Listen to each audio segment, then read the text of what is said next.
আসসালামু আলাইকুম।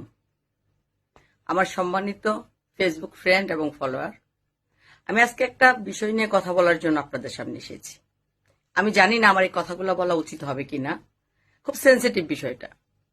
Facebook scrolling করতে করতে একটা ভিডিও আমার সামনে আসলো, দেখে আমি আশ্চর্য। আপনারা একটু দেখে নেন ভিডিওটা প্লিজ।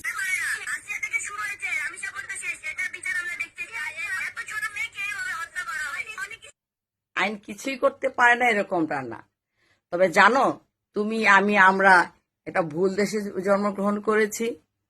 এই বাংলাদেশে নারী হয়ে জন্মগ্রহণ করাটাই যা অজন্ম পাপ।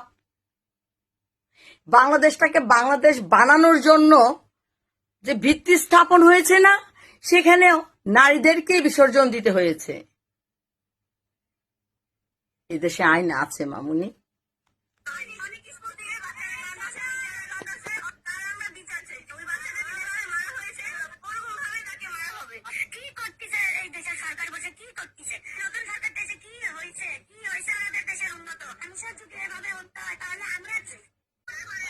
আসলেই তো, কি করছে সরকার? কেন করছে? কাদের জন্য করছে? 17 বছর আওয়ামী লীগ যা করে গেছে তার হিসাবেই সরকার দিবে।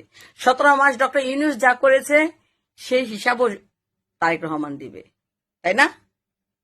এই ছোট একটা শিশুকে কি যখন বলে কি করছে এই সরকার, কি উন্নয়ন, এই বাচ্চা শিশুটা উন্নয়ন বুঝে, দর্শন বুঝে, সরকারের করণীয় বুঝে। এত নোংরা খেলায় কিভাবে মাতেন আপনারা? কিভাবে এই ফুলের মতো শিশু বাচ্চাদেরকে আপনারা এগুলো বুঝে বলতে পারেন ক্যামেরার সামনে বলার জন্য? কি করতেছে দেশের সরকার বসে, কি করতেছে?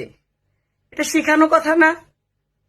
প্রধানমন্ত্রী তারেক রহমান বলেছে 1 মাসের ভিতরে, মানে বিচারের রায় না, বিচার কার্যকর করা হবে। আপনাদের 1টা মাস সহ্য হচ্ছে না? শিশুদের নিয়ে আপনাদের রাজনীতি করতে হবে। আপনারা রাজনীতি করবেন দেশের জন্য, রাষ্ট্রের জন্য, জনগণের জন্য, জনগণের স্বার্থে। কিন্তু এটা কার স্বার্থে করছেন রাজনীতি? আপনাদের সবাইকে অসংখ্য ধন্যবাদ এবং কৃতজ্ঞতা যারা আমার এই কথাগুলো শুনেছেন।